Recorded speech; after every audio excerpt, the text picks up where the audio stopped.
உண்மையா தமிழ்நாடு விடுதலை கிடைச்ச நாள் வந்து மே மாசம் 4ஆம் தேதி.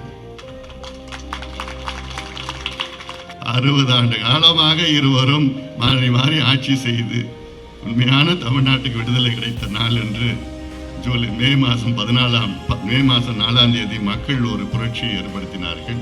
சி ஜோசப் விஜய் எனும் நான்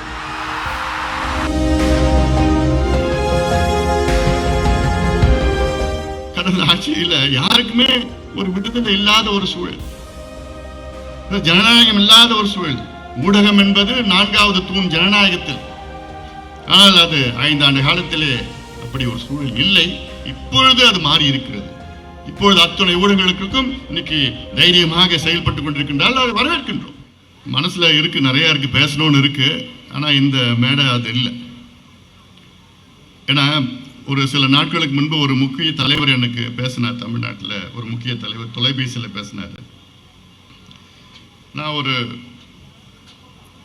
அறிக்கை வெளியிட்டேன் ஒரு 2-3 நாட்களுக்கு முன்பு. அந்த அறிக்கையில் தமிழ்நாட்டில் உள்ள தமிழ்நாடு நாள் என்று கொண்டாடப்பட வேண்டிய தேதி நவம்பர் 1 என்று அறிக்கையில் வெளியிட்டேன். ஆனால் கடந்த திமுக ஆட்சியில் தமிழ்நாடு நாள் என்று ஜூலை 18ஆம் நாள் அவர்கள் அந்த தேதியை மாற்றி ஜூலை 18ஆம் நாள் கொண்டாடுகின்ற ஒரு சூழலை உருவாக்கினார்கள் கடந்த திமுக ஆட்சியில். இந்த அரசும் அதை கடைபிடித்து தமிழ்நாடு நாள் என்றால் ஜூலை 18 என்று கடைபிடித்து அந்த திமுகவுடைய கொள்கையை தொடர்ந்து இவர்களும் அதை கடைபிடித்த ஒரு சூழல். அதை திருத்த வேண்டும் என்ற நோக்கத்திலே ஒரு அறிக்கை வெளியிட்டேன். அப்போது ஒரு முக்கியமான தலைவர் என்கிட்ட பேசினாரு. சார், நீங்கள் அதெல்லாம் விட்டுடுங்க, ஜூலை 14 16 விட்டுடுங்க, 18 விட்டுடுங்க, ஜனவரி 14 விட்டுடுங்க, நவம்பர் 1 விட்டுடுங்க. ஆனால் உண்மையாக தமிழ்நாடு விடுதலை கிடைச்ச நாள் வந்து மே மாதம் 4ஆம் தேதி. இது அவருடைய கருத்து.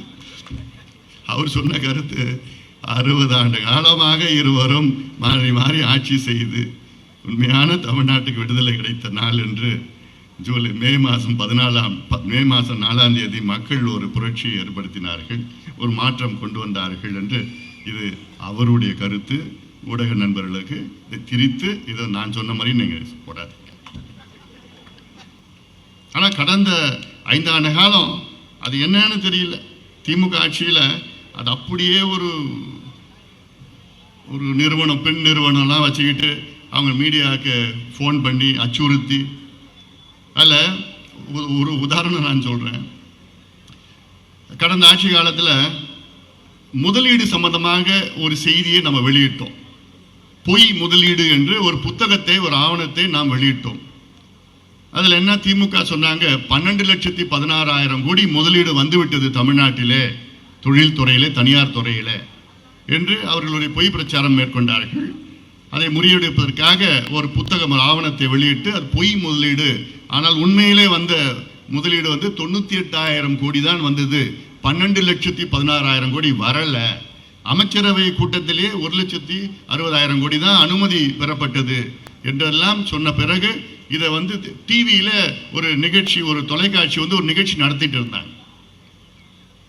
1/2 மணி நேரம் செய்தி. அது இது செய்தி லைவ் ப்ரோக்ராம். இந்த செய்தி வெளியிடக்கூடாது என்று திமுகவுடைய முதல் குடும்பத்திலிருந்து ஒரு நபர் அந்த தொலைக்காட்சியினுடைய முதலாளி, ஓனர், அவர்கிட்ட ஃபோன் பண்ணி மிரட்டி, இந்த ப்ரோக்ராமை நீங்கள் பண்ணீங்க அவ்வளோதான், உங்கள் டிவியை நாங்கள் கட் பண்ணிடுவோம், அவ்வளோதான், உங்களை ஒழிச்சிடுவோம். உடனே அந்த ஓனர் ஓடி போய் அந்த ப்ரோக்ராமை நிறுத்துறார். எந்த அளவுக்கு கடந்த ஆட்சியில் யாருக்குமே ஒரு விடுதலை இல்லாத ஒரு சூழல், ஜனநாயகம் இல்லாத ஒரு சூழல். ஊடகம் என்பது 4வது தூண் ஜனநாயகத்தில். அவர்கள் தான் ஆட்சியில் யார் இருக்கின்றார்களோ, அரசியல் என்ன செய்கின்றார்களோ, மக்களுக்கு என்ன பிரச்சனையோ அது மனசாட்சிப்படி அது வெளியிட வேண்டும், பயமில்லாமல் அதை வெளியிட வேண்டும். அவருடைய கடமை அது. 4வது தூண், the 4th pillar of democracy என்று சொல்வோம். ஆனால் அது 5 ஆண்டு காலத்திலே அப்படி ஒரு சூழல் இல்லை. இப்பொழுது அது மாறி இருக்கிறது. இப்பொழுது அத்தனை ஊடகங்களுக்கும் இன்னைக்கு தைரியமாக செயல்பட்டுக் கொண்டிருக்கின்றால் அதை வரவேற்கின்றோம். அச்சுறுத்தல் எதுவும் கிடையாது உங்களுக்கு. உடனே இப்படி பேசணும்னா அன்புமணியா கூட்டணியை வச்சுட்டான்யா. ஆளுங்கட்சி கூட அன்புமணிக்கும் இருக்கும். எங்களுக்கு வேண்டியது என்னன்னா தமிழ்நாடு மக்கள் வெற்றி பெற வேண்டும். அதுதான் எங்களுடைய நோக்கம். அதுதான் 38 ஆண்டு காலமாக அதைத்தான் நாங்கள் கடைபிடிக்கின்றோம். யார் ஆட்சிக்கு வந்தாலும் அவர்களுக்கு யோசனைகள், ஆலோசனைகள், நல்ல ஆலோசனைகள், தொலைநோக்கு திட்டங்கள் எல்லாம் அவர்களுக்கு நாங்கள் ஆலோசனையாக வழங்குவோம். இதைத்தான் கடந்த காலத்திலும் நாங்கள் செய்தோம். ஆனால் கடந்த காலத்தில் எங்களுடைய ஆலோசனைகளை இவர்கள் ஏற்றுக்கொள்ளவில்லை. அவ்வளவுதான். எங்களுக்கு தெரியும்னு சொல்லிட்டு போனாங்க. இப்ப இருக்கின்ற ஆட்சி நாங்கள் சொன்னால் அவர்கள் கேட்கின்ற நிலையில் இருக்கின்றார்கள். அதை மகிழ்ச்சி எங்களுக்கு.